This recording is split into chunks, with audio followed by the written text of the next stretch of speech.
I'm Sherri, I'm Trish. and we have Koko with us. I'm so excited about this. Thank you for joining us. Hi, Yes, Koko. yes. Hi, I'm so excited to be here. We're We're happy to have excited to you. have you. Yes. Yes. So let's get into it. What if adoption isn't the full story we've been told? Today we're joined by Koko. She is a Black adoptee, a trauma coach, and an advocate creating space for Black adoptees to be seen and heard. We dive into the unspoken realities of forced gratitude, cultural loss, secondary rejection, and the lasting impact of adoption on identity and mental health. This is an honest, necessary conversation about race, belonging, and truth. So welcome, Koko. Yes. Thank you so much for having me. Yes. So I'm tell us excited. about your beginnings. Whew. I have a pretty interesting adoption story, actually. So I was adopted um, by same race. So I am a same race domestic adoptee. So my parents, both of my parents are Black, and they adopted me from Hawaiian Gardens. I was born in Hawaiian Gardens and Southern California. So Okay. I spent about 3 months in foster care. So I was in Orangewood foster care, and then, they adopted me from foster care. And so, one of the interesting things is that my adoptive father is an ex NFL player, and my adopted mother, she was a Southern Belle. So, they just came together. They adopted myself, my adoptive brother. So, he's also domestically adopted, same race. And then I have a Mhm. sister by kinship adoption. So, she's my adopted mother's biological niece. And then later on, in like when I was in like high school, we also adopted my sister's biological brother, so my mom's nephew. um, and then I have also a brother, from my dad's first marriage. So he was kind of like our step, not that any of us were related anyway, but like my step brother. Mhm. And so that was kind of our family. And so we had a lot of Wow. interesting family dynamics go on. Mhm. And as far as like my adoption goes, like I always knew that I was adopted. Mm. However, my parents were very like touchy about adoption. Like we were not to speak about adoption. And I was adopted in 1981, so I'm like a little bit older. So, we it was like, you get adopted, you're same race, you're just that's your family, you don't talk about it anymore. And Mm, that's kind of mhm. like the way that I grew up. And so I was kind of taught to ignore adoption, ignore any adoption feelings or anything like that. And I remember as a child, I had a lot of questions. Like I had a lot of internal things that I would think about as far as adoption, but I just would keep those things to myself. And we weren't really allowed to talk about it with our siblings either because Mm. like we would get in trouble, we would get reprimanded, like, don't talk about that. And so it was just something that was laid dormant for a very, very long time inside of me. Mm. Um, and it really wasn't until the pandemic, where a lot of us were like, okay, what am I going to do? Well, let me just like pick apart my life, right? And during that time is where I really started to unpack adoption. But right before that, I would say like 3 or 4 years before that, I dated a psychotherapist, right? Like big mistake, all right? Mm. And he was a psychoanalytic psychotherapist. And if you know Mm. anything about psychoanalysis, they are specifically taught to like dig into your childhood and like Mhm. so when we started dating, like he saw a lot of things that he thought that I needed to address. Ah, And yeah, right. And then so probably a good thing, but I ended up going to a therapist like during that time, and then I got really curious about like I went to my own analyst at that time, and I was like starting to uncover more and more and more. just within. And I was like, you know what? I think that's time for me to find my biological family. And so most of my life, I had been told that, I was like just Black. And, you know, we all have culture, right? Like it's not, you're not just like white or Black or, there's different levels to that, And so just kind of like you were talking about earlier, how some of your students are Black, some of them identify as Haitian, right? And so for me, my whole life, my mom, like she was the one that was more like invested in us not learning about our adoption. Like she, to me, I would say had a more narcissistic qualities, which I do find that a lot of adoptive parents can have. And so with her, it was more like, you guys are mine, like we don't want to talk about this. And some of the things like emotionally, she just didn't do the right way. And so I think when I was younger, I just like did not want to really learn about it. But I knew that I was Caribbean, like they had told me like I was from the US Virgin Islands, but I really didn't know like where my family was from. And so it wasn't until I actually took a DNA test that I was blown away and found out that I was actually Afro-Latina.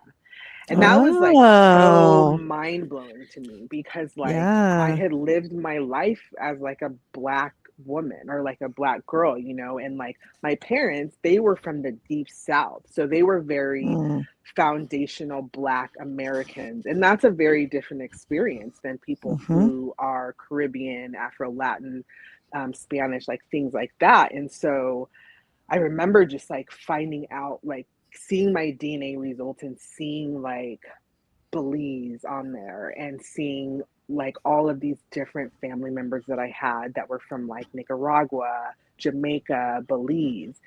And it gave me so much context to my life, my features, my gap is very indigenous to that culture, Garifuna, my skin tone, just my eye shape, all of that. Even my affinity for like Caribbean and Latin foods that I had had like my whole life. And, we know that in utero, like we're experiencing those things. And it was just, it was like so overwhelming. And so did that shake up your identity a little bit, or it blew just me away. okay, It shook up my identity so much. And I'll be honest, I never really had like a super great foundation for identity in the first place because I didn't look anything like my adoptive mother. Like she was a very fair-skinned Black woman, and then I'm very dark-skinned. And although my adoptive father, was like darker skinned, like we still didn't look alike. Like, it's like that thing where they're like, that I can relate to. Alike. But it's like, no, we don't look alike at all, actually. Yeah. And right. so that was sort of like what I got fed when I was younger. Like, well, you look like your dad, and Eric, who's my adopted brother, he looks like mom, and we just don't gotta really say anything to anybody because we matched up perfectly. And we were just sort of this like blended family that couldn't talk about it. And so when I did find out that I had this DNA, I just remember not knowing how to feel at first. Like at first I felt angry.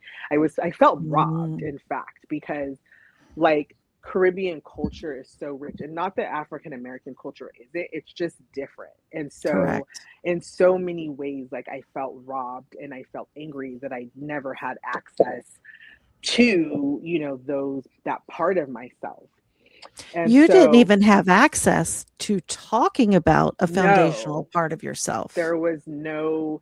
Yeah. And I remember someone on TikTok, one of the girls on TikTok, like she posted this the other day about like looking for stuff in the house, like when your parents were gone, because like so many of us like didn't have information. And I was like, and she was like, oh, I went to go Google. And I was like, girl, we didn't have Google back then, but I was rifling, through my parents' stuff.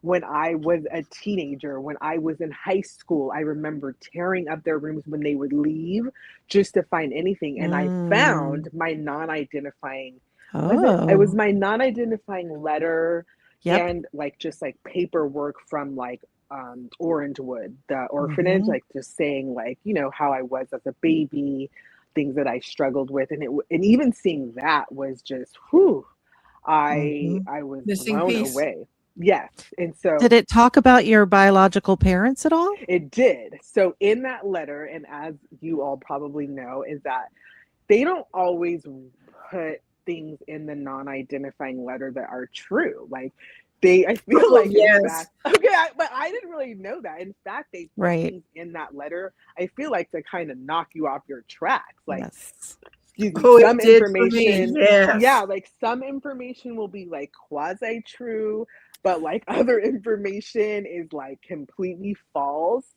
And Right. so Yep. that was like so in my letter it said that my biological parents were like, my biological mom was 16, and that my biological dad was 17. And so it said like that he was an engineer, she was a young girl, and it just had like all these things in there.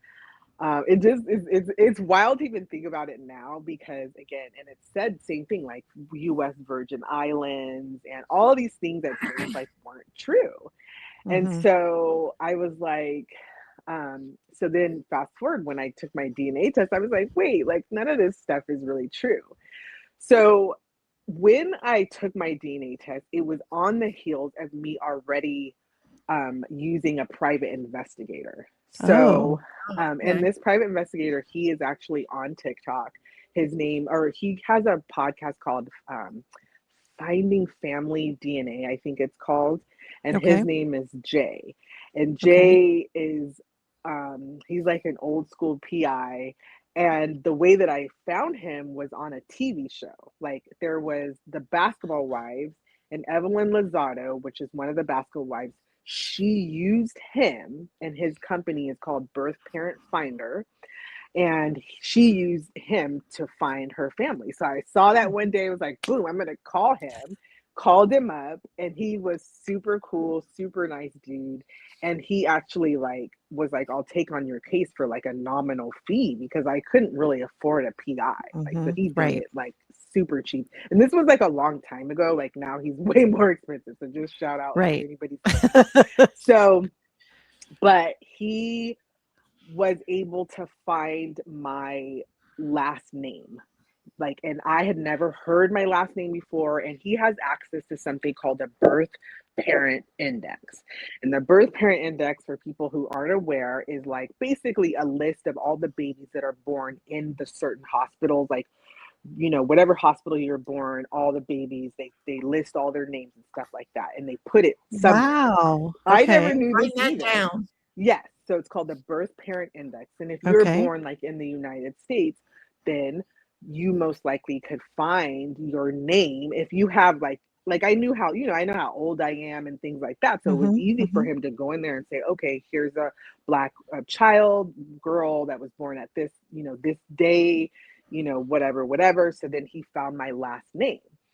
So my biological family, my last name is Brackett, and I had never heard that before anything. But it turns Mhm. out that that's like a pretty common Belizean last name. Hmm. So we Okay. were hitting a lot of walls in Los Angeles County, because LA actually has a huge Belizean like community. Hmm. And so then that was when he was like, I need you to take a DNA test. Boom. Took the DNA test. Of course, we had to wait like, you know, the regular 2 or 3 months. But when I tell you, 48 hours after Jay, like after I sent him my DNA test, he had found like my entire maternal family. Ah, that's Wow. Yes. amazing. Yeah. Yes. And Well, that was Sherry's took like, forever, whew, 9 days. no, Yeah. like it 48 hours.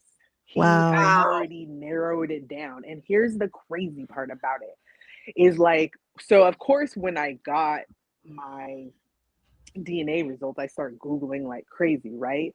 So I see that there's like, I see that my cousins, so I match with like second cousins. I see that one of those individuals is living in Antioch, California. Now, I live in Northern California. I live right outside of San Francisco. So Mhm. again, we can talk about that invisible string theory, right? Where like you are pulled like by polarity to your family. And when there was another adoptee that she more so like develops this theory around like how adoptees like even unconsciously think about our biological family so much that it puts us in the gravitational pull of like our families, right? And so like that's when you hear like, oh, somebody was living next door, right? Or like living I down live the 3 street. miles. I live That's 3 miles from my that's biological mother. insane. For 20 For like, years. yeah. Yes, and I lived probably like my dad taught in Long Beach. So my dad was also a professor. So he taught in Long Beach, California. My biological mother is from Long Beach, California. And Oh, they were also from like Anaheim. So those like I lived in Brea, which is right. maybe like right around the corner from Anaheim. And then also like we had I spent a lot of my life in Long Beach. So it's just like so close, you know, right there. And even found out that later on that my auntie, my biological auntie, went to the same church that I went to. And she's Oh like the my spitting gosh. Wow. image of me. This is what I'm saying. It's like it's always connected for Yeah. adopted Sherri people. worked in the same school system with her mom. Oh Yeah. my God. They had friends in And common. yeah. Yeah. Oh, and that was the thing when I went on Facebook and I looked, I had a friend in common with Mhm. my second cousin. And I was like, Mhm. this is crazy, like 6 degrees of separation, Yep. literally. Give Yep. you And chills. so I know. And so I started wildly reaching out to people, you know, at that point, like just giving them the little spiel, like, hey, I was adopted, you know, like, you know how it is. You got a little like a Yep. little script, you just copy and paste to Very everybody. Yep. carefully worded. Yes. Yes. So not to Yeah, be right. rejected. Yeah. Right. But you know what's funny, and we'll get into this, how I've changed over the years. Like Mhm. my approach to like reaching out to people because of the rejection and how like Yeah, it's just a really weird, for lack of better words, like it is. thing. Like I don't just weird like, hey, like we're related, you don't know me, Yep. but and I don't want anything, you know. Right. Right. There's So no official Miss Manners etiquette for that, for sure. right, Right. right. So that was just a whirlwind finding that. And Mhm. so within those 48 hours, like I remember Jay calling me, and I didn't know at the time like what was what had happened. Like I didn't have any context. Right. All I knew is that my biological mother was young. I didn't Mhm. know anything beyond that. And so I remember this day so vividly because he called me and he was like, "So I, you know, talked to your biological mother, and she doesn't want anything to do with you." Oh, Oh Wow. man, no. it was a blow. It was a blow because, as y'all know, we spend so much of Right. our lives the ghost kingdom, the Yep. desire, the want, Yep. the And the mommy. Oh fear my of goodness. rejection. Fear Woo! of Ah, rejection. it was, and I remember just breaking down and just like crying, and then him just saying, like, you know what? It's gonna ultimately be her loss because, you know, obviously you're a phenomenal person, and so that was really hard, and it Yeah. gets worse. So I ended up connecting with a biological cousin, both in Northern California and one that was in Southern California. And the one that was in Southern California, she actually grew up more as a sister to my biological mother. So she Mhm. knew a lot about her. And so I had contacted her first on Did she know ancestry about DNA. you? She did not. So Oh, this okay. is the thing. I found Mhm. out that I was this huge family secret when Oh. I was reaching Familiar. out to them.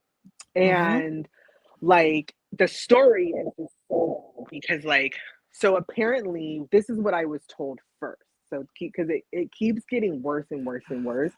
And the thing about it is that like I didn't really actually close this chapter um until a few months ago, like when it came Okay. to just finding my family members. So found my cousin Joy, and Joy gave me a lot of context. She told me that when my mother was, 15 years old, that she was in Belize and she was like sexually assaulted, and that Mm. like she was essentially trafficked, and that in that I was the result of that, right? So she tells me this whole story about how I was, essentially like a rape baby, and that like it was it was like something that rocked the family, that like she got Wow. taken advantage of, Mhm. while my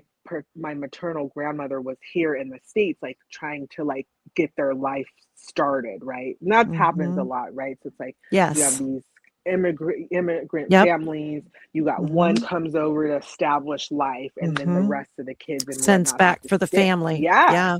And Mhm. what was going on was that during that time, my grandmother was here in the States and they were with Mhm. my grandfather, but he wasn't really, like, it Mhm. sounds like he was like a rolling stone. Like he wasn't really Mhm. invested in watching them. And so there was like my uncle Dan, who was a little bit older than her, and then she had one other sibling at that time. And Mhm. so the older sibling was supposed to be watching the younger siblings, and it sounds like she just kind of got wrapped up in the wrong crowd, and boom, like, but Wow. what happened was it was like a scandal in Belize, like where she was taken advantage of. There was like, I want to say maybe like a videotape, because this was 80s, right? That was Mhm. like Mhm. VHS. They VHS. had recorded something and they were blackmailing the family.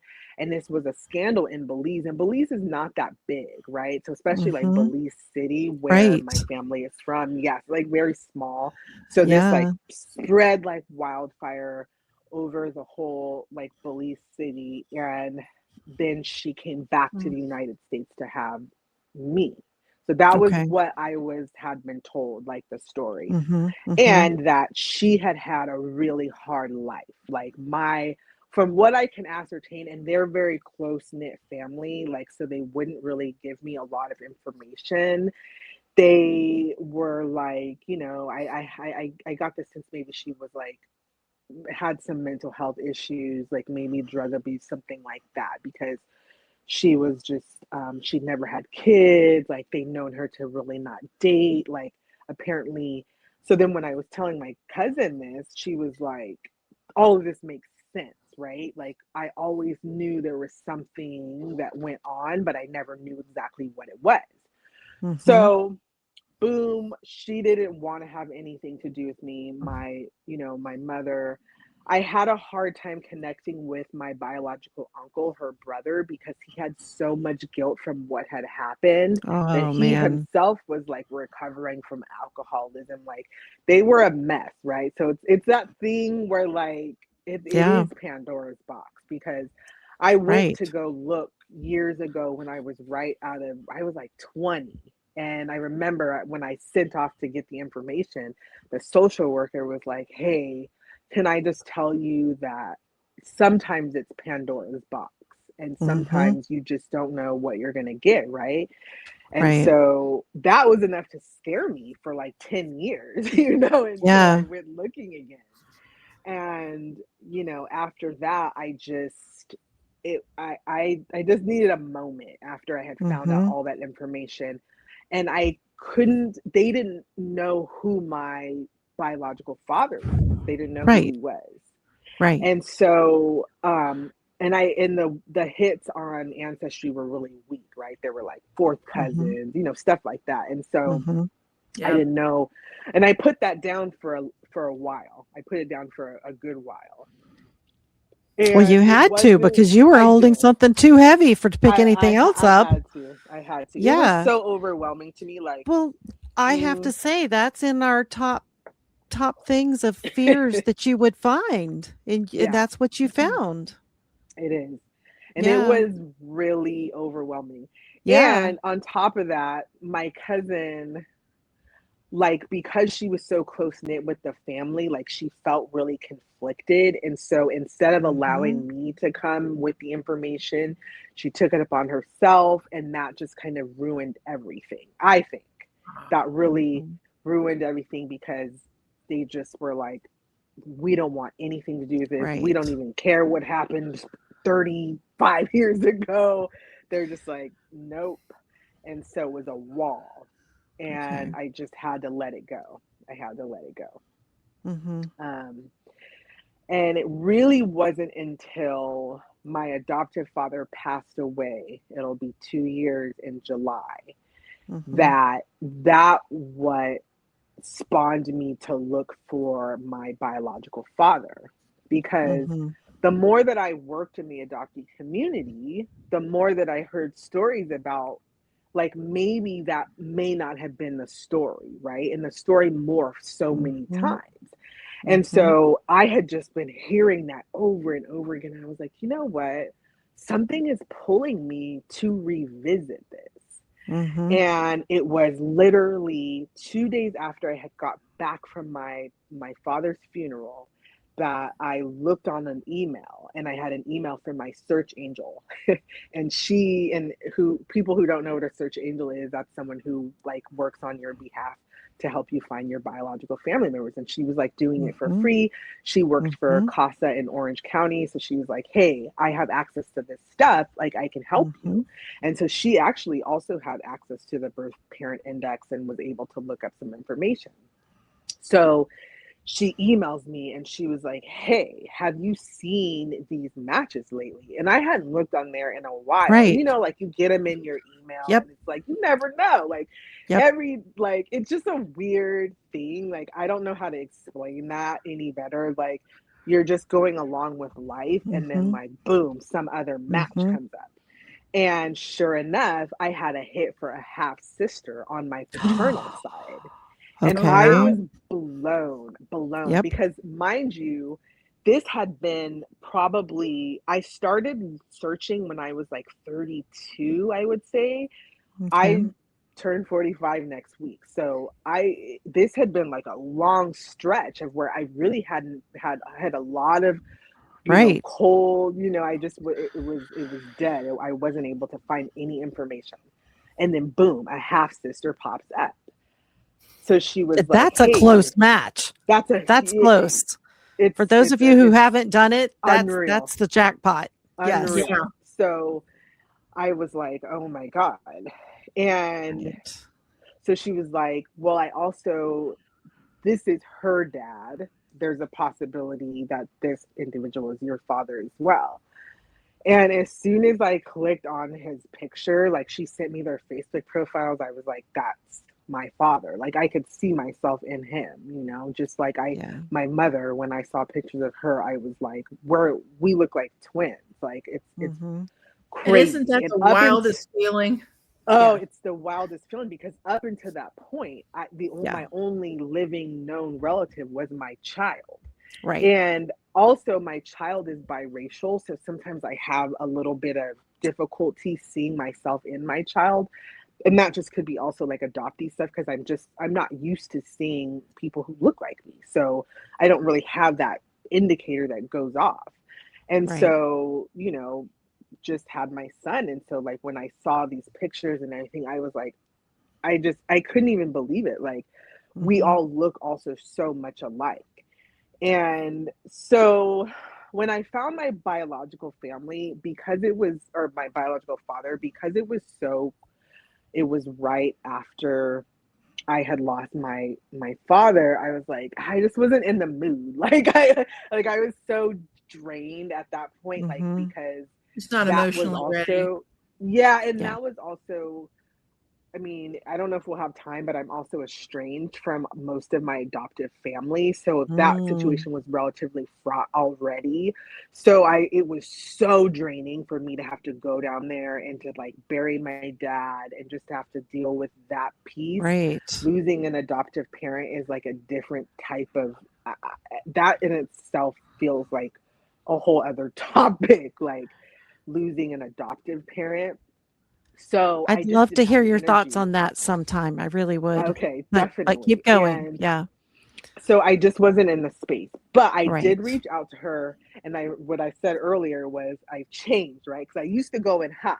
So I used to go in like, hey, I'm your daughter, your cousin. Like, I'm trying to find this person. This time around, I was like, hey, so we share DNA. If you're ever Mhm. curious about finding out more, let me know. Mhm. You know what I mean? And I Mhm. left it at that. Yep. So fast forward to maybe about 6 months ago.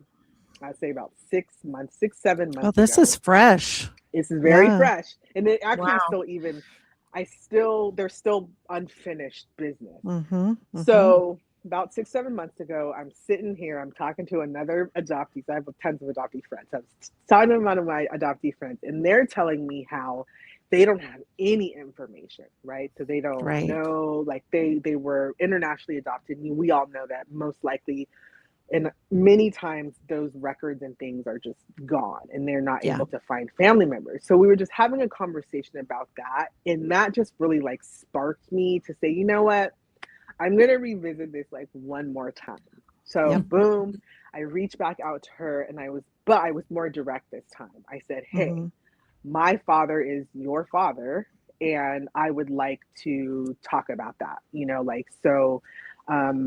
If you're interested in connecting, here's my phone number.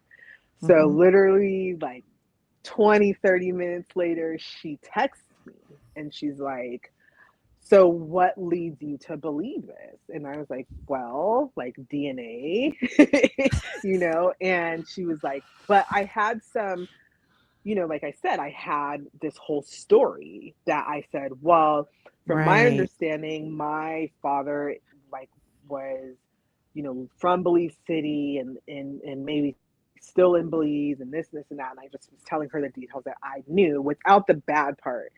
And she's Right. like, well, I don't know if that could be the case because my father was born in Belize City, grew up in Jamaica, and then came to the United States when he was 10 years old. So then Mm. I'm sitting there adopting math, right? Because like I'm like Right. my brain is just reeling. I'm like, this is not the math isn't mathing. Like Right. something about this is not making sense. And I said, well, how old are you? She tells me she was born in 1982. So I'm like, hold on a minute. If she Ooh, was that's born in close. 82, then that would have, and I was born in 81. We're both born in May. That would damn near have to mean that my biological father was in the United States when I was conceived, Right. which Right. completely obliterated the whole The story. story. So then I start going over Mm. all of these things in my brain. I start, looking back at my adoptee Mhm. paper, and then I saw that, and I don't know why I just never really did this before, which is, I think it's just, I don't know. But I was like, oh, my biological mother was born in like whatever year. And then I was like, boop, boop, boop, started calculating. And I was like, oh, she was actually closer to seven. She was 17 when she had me, 17 and a half, because Right. her birthday is in August. And Mhm. so she told me like when her dad was born and how old he was. And so I was like, oh, that means that they were both in the United States at the same time. And this whole like rape story, it doesn't match up. Like it's impossible. Oh, wow. So I just kind of start texting back and forth with her. And then she tells me that she didn't have a relationship with her father, that for some reason her father walked out on them when she was like 9 or 10 years old. Now So he's that back to little being a tid, bad guy. I don't know how to yeah. feel So about that this little, guy. yes. So that's what I'm saying. And I'm also, I'm a counselor too. So certain things tip me off. So it's like, Yes. well, if she's telling me this about her father, Right. like maybe he wasn't that great of a guy, like Mm. so you know, she was really adamant, like wanting to know who my birth mother was, but I just would not tell her because Right. I was like, that's not her business. Good But for you. she was just kind of like, you know what, like, she didn't want to have anything to do with me. Double rejection. But this time I'm Mm. prepared, right? Like all this Mhm. time later, I've let a lot of Mhm. that stuff go. You know what I mean? Like it didn't phase me as much, right? I was disappointed, but I understood. And I Um, felt a little less involved with my biological father as I did with my biological mother. Like I wanted more from my biological mother than yes, my father. So I yes, don't know if you I'll felt the same definitely way. 1000%. Yeah, I okay. wanted Okay. way more, especially because I also had this idea that he was like not a good person, you know, for all these Right. years. So I had already resigned to the fact that he was Right. like a killer, you know, because I had also been Yeah. told that story that he was like, Yeah. basically, they told me that he was a part of a band of brothers that was terrorizing women in Belize at that Oh, time. yeah. Now, that happened to her, but he wasn't one of those men, I don't think. So, um, I kind of exchanged a few text messages with her. And then after she was just like, I don't want anything to do with this, and then from there, I was like, I'm gonna sit with it for a while. Mhm. Mhm. So I get different advice. Like some people are like, well, you may never know, and if or you may no, I do know, but you may never you may regret never connecting with him. But kind of like Mhm. what we were saying earlier is like, he doesn't sound like a great guy. And Right. honestly, like when I saw his picture on Facebook, I was like, oh, like, is that him? Like, I was like disappointed. So, and then there was just other things that were very odd. Yeah. Like he had like a young wife, like he Oh, had younger yeah. kids. So Yeah. her saying that he wasn't really involved in their lives and walked out on them, like to me, all that just kind of made sense. I'm also like really intuitive, so I just wasn't Yeah. getting like a good feeling from it. So Right. that's where I am now. I Okay. sometimes go to pick up my phone because the search angel sent me his phone number. And sometimes I'll Oh. go to pick up my phone and be like, I should just call him and be like, hey. But then I'm like, I don't know. Where is he? Is he close to um, you? yeah, he's in like Cerritos, which is, right outside like Southern California. Like he's in Okay. California. Yeah. Wow. And apparently he did the one reason why I knew that it was him was that in my non-identifying letter, it said he was an engineer. Well, on his Mhm. Facebook, it looks though he went to Stanford for Mhm. engineering. I don't think Wow. he may not have graduated, but he has that Mhm. like on his Mhm. profile. So I'm Mm. like, oh, okay, that matches up. Well, at least I know where I got my smarts from because Right. you know? Right. Yeah. So that's really that story in a nutshell. Wow. And then Yeah. so you haven't met your biological mother or your biological father. You Mm-mm. went to church with a biological aunt, but have Yep. you met anyone who's biological other than your son? Only my biological cousin, who's my Okay. second cousin, and our relationship really isn't that great because Okay. like it's so weird, right? It's literally Mhm. 1 degree of separation. And Mhm. so in Mhm. some ways I always am angry about that. Like I have feelings about that. Like I Mhm. just want to I could it just reach out and touch my biological mother. And then Joy is kind of like, she's like a barrier in some ways. Yeah. So although it's kind of bittersweet, like I've had a good relationship at times with her, but Mhm. more recently when I was on another podcast, I always talk about this stuff because it's my life. It Like I is. get to talk It about is. it, right? Yep. And Yep. as we know, a lot of biological families and adopted families have big feelings about Mhm. what they feel adopted people should and shouldn't share. And Mhm. so Joy was like, always giving me the impression that my biological mother was very fragile. And Mm-hmm. so she, like, when I was talking to her, she was like, you need to take that down, like have them take down your podcast. Like, you shouldn't be talking about this stuff. And she's like, do you ever want your mom to, your biological mother, to like connect with you? And I'm like, yeah, of course. And she's like, well, if you don't take this stuff down, it's never going to happen because I know her. And I was like, well, so be it then. If that, then that Mm-hmm. just may not be what is meant for this lifetime, but I'll meet her in another lifetime, because I Mm-hmm. feel like we're always connected and we always have, you know, that's part of my beliefs, is that maybe not in this lifetime, but Mm-hmm. maybe another one. Right. It's one of You the things know, Sherri and I talk about a lot, because she went against her birth father's wishes and found her contacted both of her yeah, siblings.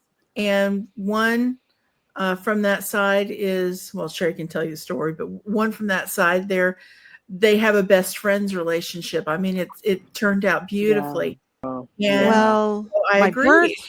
birth father had asked me not to contact his daughters, my sisters. And while we were emailing, because that's the only contact we had, I honored his, request, but I did ask him to tell them who I was and give them the opportunity to contact me. And hmm after a year and a half of not hearing from him, I reached out to my sisters and found out he never did give them the correct information to contact me. And yeah, Coco, as we're sitting here talking about all of this, it makes me think of the mental health issues that I keep hearing about with adoptees, with birth yeah, mothers. And I understand that you have a clinical perspective as a counselor and crisis interventionist. Can you talk to us? yeah. Like, let's switch gears a little bit and talk to us about that perspective. Yeah, definitely. I mean, I can say that I have lived experience with mental health issues. Mm-hmm. When I was in my 20s, like I struggled with a lot of depression and a lot of anxiety, Mm-hmm. and I didn't know why.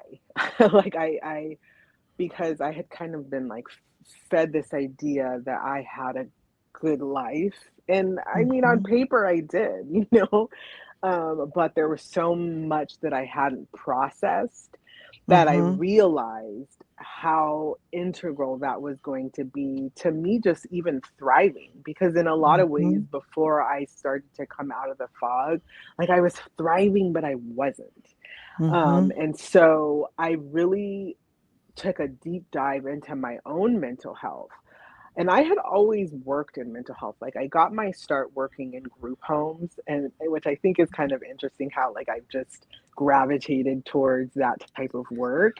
So I worked in group homes. I was a group home counselor, and I ended up, interestingly enough, getting my bachelor's degree in kinesiology, but that was mostly because my parents wanted me to go into like sports medicine. mhm, mhm, So I just always had a love, though, for talking to people. I've always been a healer in my own regard, like not, maybe not through therapy, but I've always felt like I had healing properties, as I feel like a mhm. lot of adopted people do. And Trish and I were so, just having this conversation oh, I because believe that those are the so students that many, I'm drawn to. yes, I'm, so many of yeah, us yeah. have that quality, like where we're either Mhm, clairvoyant, or we are healers, or we just have like so many superpowers, I feel like. right. But for me, like I struggled so much with my mental health when I was from like my 20s to my 30s. Mhm, And it wasn't until, like I said, I went to psychoanalytic psychotherapy that I felt like I really kind of started to dig in.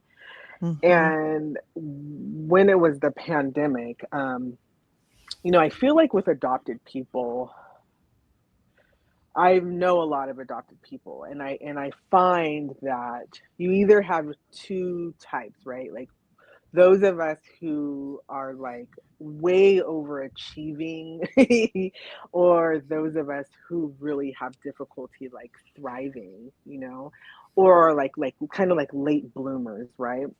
And I was kind of like more of like I was always a high achiever, but I was also like a late bloomer. So I couldn't figure out what I wanted to do with my life. Like, I had a lot of identity stuff and a lot of stuff that was just my adoptive parents like feeding it to me. So I didn't have my own identity. And so it wasn't until I decided to move away from my family, like I felt like I needed to physically move to start to like emerge. And Right. so when I moved to Northern California, I moved up here to work in a locked psychiatric facility. Oh, And wow. so I did, and I worked at that point. I did more like adjunct therapy. I did like a lot of art therapy. And that taught me a lot. It taught me a lot about the foster care system, how many of us end up in places like this, and we never hearken it back to foster care and adoption.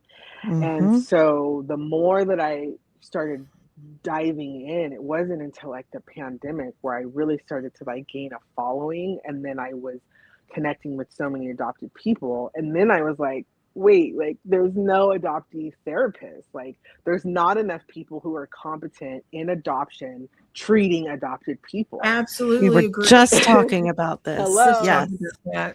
So that part of it, and it wasn't even necessarily just me wanting to, it was for like the adoptee community, not just for Black folks, right? Because I'm just like, Right.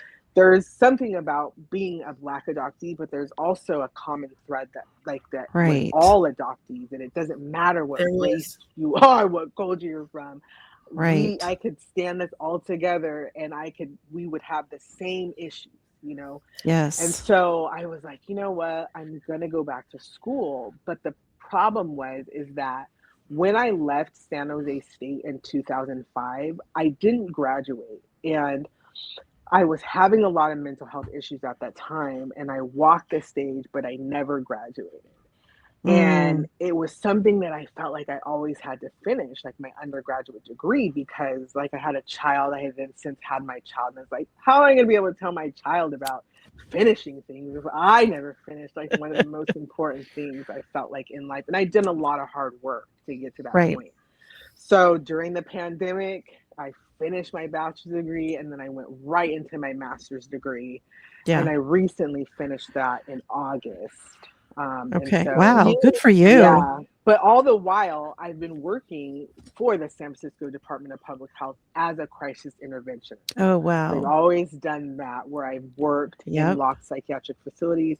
And now what my job is to do is go and do psychiatric assessments in schools and like on the streets or wherever in people's homes. Like we're a mobile unit, so we would go out and we would do psychiatric assessments. And it was through that work that I started to just make more and more connections, because we worked with foster care mental health. And so I just was like, there's something more To here this. that Yes. people are not talking enough about. And that's where me growing my platform and me just like sharing information with people, that's where a lot of that came from. Because I was like, I feel like we need to shift this paradigm that for so long, we've not paid attention to it. We've just sort of, that old It's the same thing that we feel. It's it's yes, there's some information, but there are so many stories of they want the fantasy of adoption. And I'm not anti-adoption at all. I obviously not. I'm an adopted mother, but I am definitely pro-truth. Yeah. And I think that the more that we learn about, the importance of telling your kids they're adopted, giving them age-appropriate information, confirming that some of these feelings are normal and encouraging them to talk about it. And from there, everything else that goes with it. And there needs to be more available. Way more. And just even if it's talking and hearing each other's adoptee stories, it always makes me feel like, it's not just me. It's right. Right. Well, and there is something additional here, though, Koko. So yes, we do all have common things, but I'm very excited to hear you talk about the group that you've started and how people can find that. So would you talk to us about the importance of adoptee-led spaces, but even Yes. more than that, Black African, uh, and you're the Diaspora. adoptee. Yes, Yes. I am. That kind of came on the heels of the work that I did during the pandemic and out of the Right. pandemic, because I Mm-hmm. was I saw this gaping hole Mm-hmm. where you would have these spaces that were predominantly ran by white adoptees and also Mm-hmm. Korean adoptees, or like those I think were the main groups I feel like where we have a lot of information and things more, right? And I was like, Mm-hmm. again, hold on a second. Like, why is there this gap where Black adopted people are not having access to like the same? Okay. Yes, I have a guess. Tell me if I'm right or wrong. yes, Does it have to do, and I'm guessing, with okay, maybe the same mindset that your parents did of in absolutely. okay. I Now do. explain that to us So because culturally, like as yes. Black folks, like Okay. it's well, there's two things, right? I want to acknowledge that Black people have been adopting since the beginning of time. Mhm. It's been an Mhm. informal adoption has been something that has been culturally through Black Indigenous people's cultures, since the beginning of time. And However, especially in kinship, I would think. exactly, kinship adoptions, even if you go back to slavery times where Mhm. people were like parents were getting taken and kids were being left, or vice Mhm. versa. And Or vice so versa. so we can acknowledge that, but Mhm. unfortunately there was such a spotlight on adoptions that were either like same race white adoptions or like cat adoptions, and sometimes even um, like Black adoptees just kind of fold in. And so what it was also was there's a lot of sensationalism around transracial adoption, even Black adoptees who like are transracially adopted. But when I Mhm. started speaking up about adoption, I started to find a lot of same race Black adoptees that were saying like, we don't have a space to talk about any of this stuff. Like, we're not Right. able to talk about it with our families because of a lot of cultural stuff. And then when we try to enter the conversation in the adoptee world, the conversation gets kind of usurped by like the sensationalism of like transracial adoption. You've got the Mhm. stories, the movies, and all those things. So for Mhm. me, I was like, you know what? I want to provide a space where all Black Mhm. African people of the diaspora, and I really wanted to choose the diaspora because not every Black is more of a United States thing. Like, it's a very much of an American thing to use indicators like Black and white. But when you're outside of the US, people identify themselves by their cultures or where they were born. Mhm. And Right. so there was also a lot of international adoptees that may not necessarily identify as Black, but they may have the African diaspora, because that also includes Latin adoptees who were also, Afro Latin.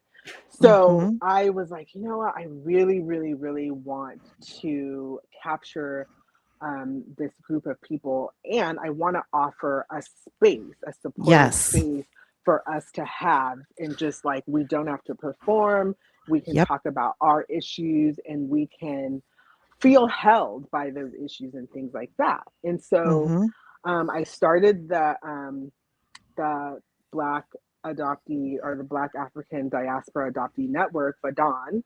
Mhm. And you can find us at www.thebadoncommunity.org, or you can Mhm. find us on Instagram as well.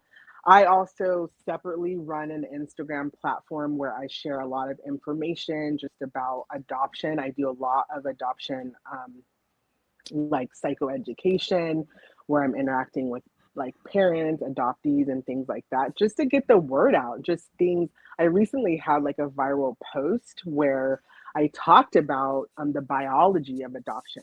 And what I found in there so much was that so many people, and I'm kind of a neuroscience nerd, like I love neuroscience, and I think that we don't talk enough about neuroscience and biology and how it's some of the stuff that we're feeling, some of the stuff that adoptive parents are feeling, these things are biological. They're not necessarily something that's controlled. And so when I offered that to people a few weeks ago, it was like I had so many like people, parents, adoptees saying, thank you for just telling me that I wasn't supposed to like bond with my adoptive child just like that. And that there's, because I didn't have, you know, the biological systems in place to bond, like the chemicals, like the limbic systems matching and all of those things, because I didn't have those. We have a lot of adoptive mothers in shame, and then we have a lot of adoptive daughters and sons in shame, because adoption is not as easy as people made it seem. And I like, and that's the message that I want to give to people, is like, hold on a minute. Like we took this whole thing and we said, oh, this is going to be easy for people. And if it's not, like, you're failing. And that's just not true. And so I think it's important to have spaces like BADAN, or just have even platforms like this for adoptees to be able to just speak, because that's really all I wanted, was just to give people a place to speak. And so far in the network that I've built, we have about 140 Black adoptees who identify like as Black or kinship. I allow foster care adoptees into the network, because I feel like it's just like a technicality that you didn't get adopted, but you're still experiencing a lot of the same things. That's a fantastic point. Yes. And I grew up with a kinship adoption, so I allow them in the group because I feel like that's valid. Yes. Right? Like, even though they had a racial mirror and they might have had a cultural mirror, like my sister like struggles with the same things that I do, same rejection, same mental health issues. And we grew up in the same house, and we have different relationships to adoption. And so that has been so beautiful to get people together. We just had we have group once a month on Sunday, the fourth Sunday. And is that we had the Black Adoptee Support Circle? Yes, the Black Adoptee that's part Support. of BADAN.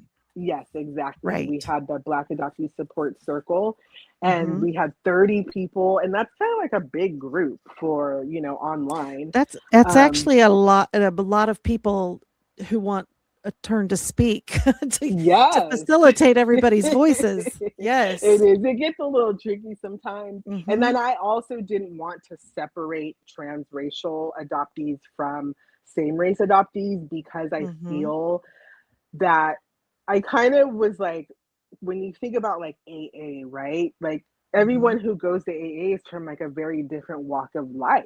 So it doesn't really matter when we're all converging on the wound, right? And that's racism. Like there's so much racism, even like within adoption and the systems. And then we can converge on like just the adoptee wound. And so that work has been really life-changing for me. I feel like just being able to give something to people and then hear the feedback from adoptees, like, hey, Koko, like, thank you, like I really needed that, or this is something that I hear this all the time.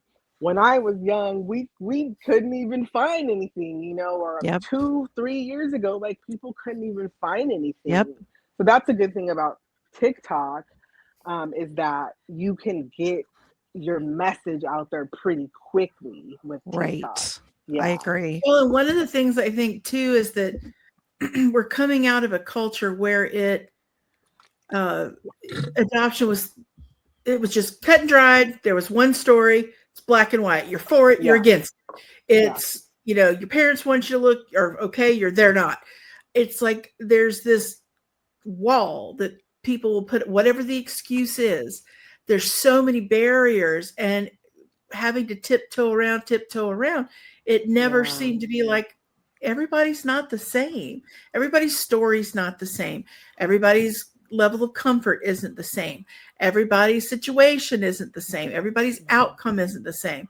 But finding out that we all have these similar issues and we all have threads that run through that every single adoptee may not have, but there's enough there to where it's making a difference, being able to find people to talk about it, being able to start to see more studies and more realization and more help for people. Because the one thing I never wanted to do with this podcast was to make people feel that adoption is just this. This is how it is. It's wrong. It's that you can live a wonderful life and still have a few issues from being adopted. Absolutely. But not being able to talk about it to people. Sherri and I say all the time we were very lucky. We had each other growing up. Since we were 2. Yeah. Yeah. Oh. And we're still friends. I love that. So, and we're very blessed that, I mean, her kids and my daughter have grown up together, and we have been able to share all kinds of things through life. And even where's the line to talk to your parents? How do you, do you do what they say and not search, or how do you navigate that? And I think having people of all different backgrounds, situations, stuff, feeling so much more free to talk about it is healing for everyone, for the adoptive parents, the adoptees, and the biological parents. We've definitely found that, have a lot of them having the outlet to talk about it, or to be able to now understand that, no, we didn't all hate our birth mothers. That seemed, they were so guilty. They thought, so many of them thought we'd hate them. And it's busting some of those myths that, it's, yes, there's a consistent theme to some things, but a lot of stuff is so different that you really can't say adoption is this. This well, is if you just look at each person we've spoken to on the podcast just since October, nobody's stories, everybody has their own story. Yes, there are the common threads. There are. But I do think that each community has their own additional things that they need.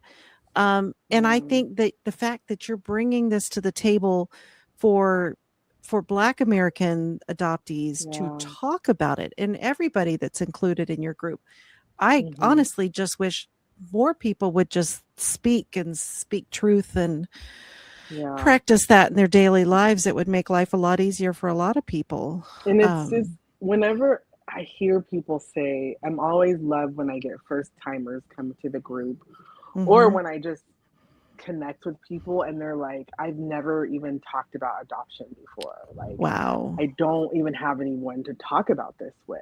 And I've been the first person, like someone was the first person for me. And I love being that person, because I think that is the thing about adoption. The strength that we have, is connecting to people. Like, we didn't have a choice. Like, we had to connect from birth. Right? Yes, from birth. We had to be adaptable for birth. Yes, because we weren't blank slates. Exactly. And we came with our own set of things. Yes. So much, there's just so much important information out there. There's so much research to be done. That's another reason why I wanted to go more towards an academia, because it's like, I want to be able to work with, I've already got a couple psychologists that want to work together and do, and other researchers that really want to do, research even on BADAN, because think about that. Like, we have a decent sample size just with the people who are in the network.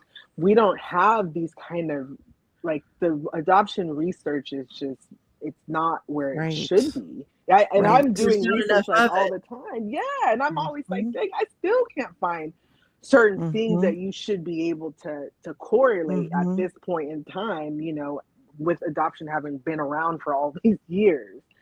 So and don't you think some of that is because of the shame and the keeping it quiet and not talking about it? Yes. I honestly theorize that, like, because I know so many adopted people who are estranged from their adoptive parents, or just who have strained relationships.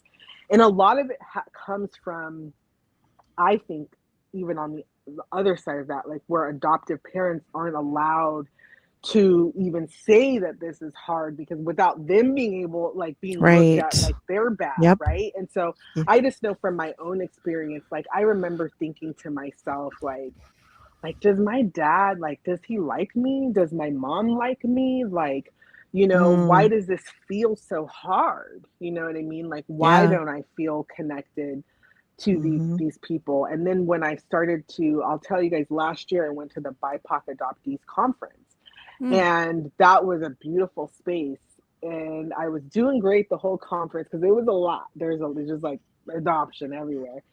And it wasn't until the last day and I was in the estrangement group that I broke down, because there was so many people in that group.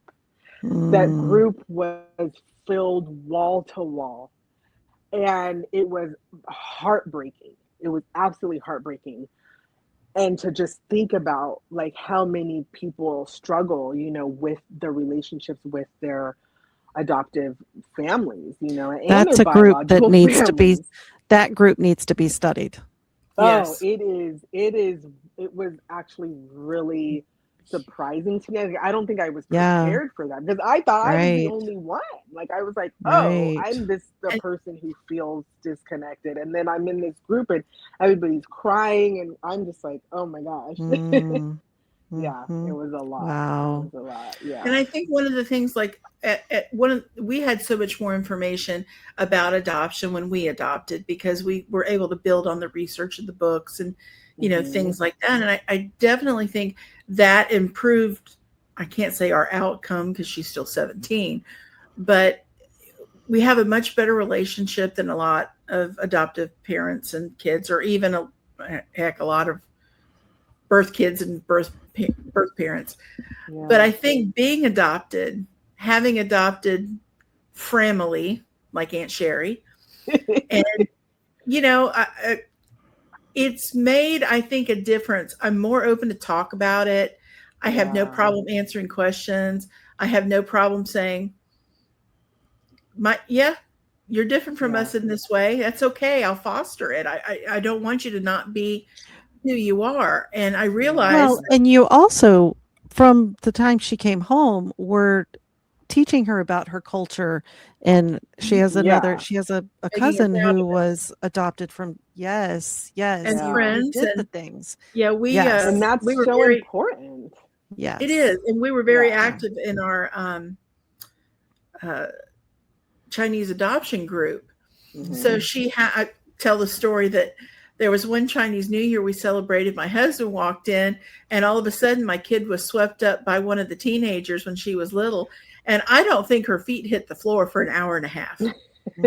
And the girls that she had been her babysitters and had colored with her and had Yeah. played with her and all this stuff, they would take her to each different thing that they did, and all, they'd hand her off and do Hmm. that. And my husband's like, isn't this supposed to be for us? I said, no, this is for her. And Yeah. Yes. this is so Yeah. good for her to have all these girls to look up to Hmm. and be, mentors to her. And she's Yeah. kept Hmm. up with several of them through her life now, as they were older and have grown up, and they've, to a person, turned around and said, anything you need to know, you want to talk about high school, college, your Yeah. family, searching, not searching, we're here for you.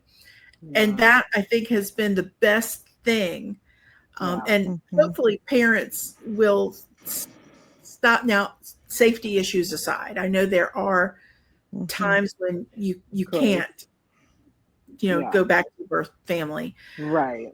but being open even about talking about that will help your child. Hmm. And I'm not a professional, I have no authority.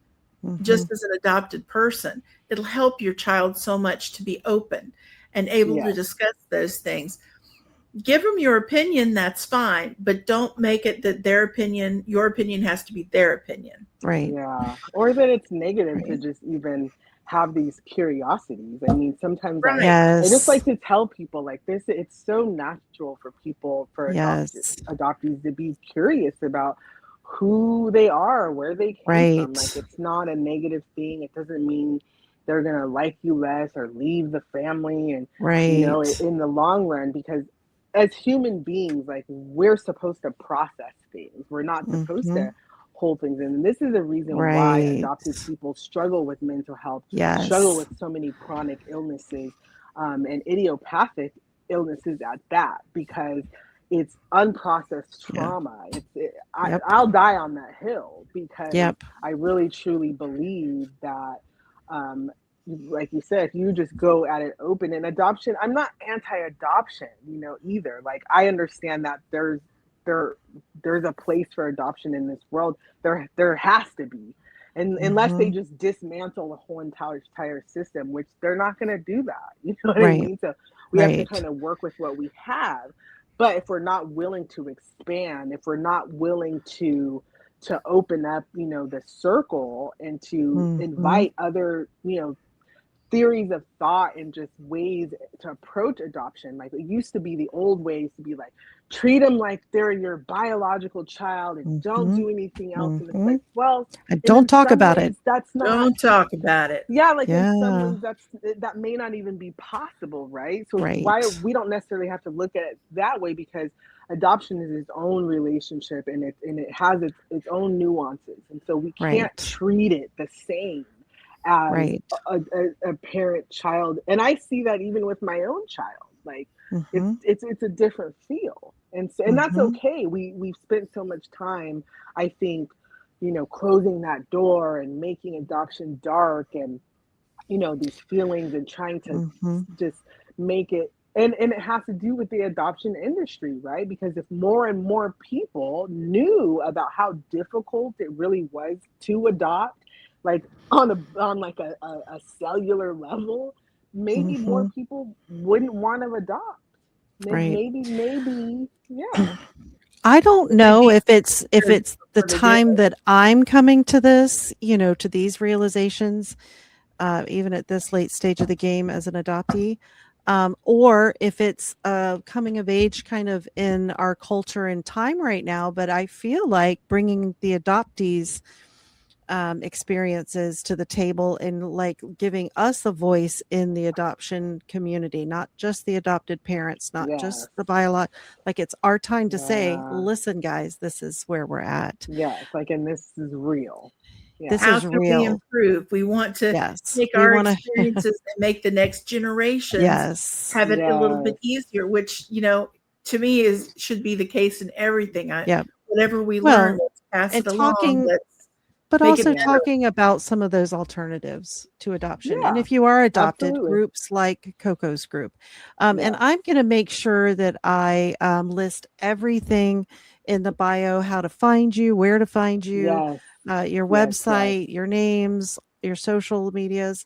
And also where really, gosh, we could keep talking, but I I know you have know. somewhere to There's be. so much. And My son is in dance. So yes, I love that. yeah. So, one more thing I'm going to ask you to email me that Hmm. I'm going to add to the bio is any books you think people should be reading, whether it's Oh yeah. adoption, whether it's trauma related, whether it's Black adoptee issues. Give it Yes. to us, Coco, and we'll read it, and we'll keep up with you and visit you again soon.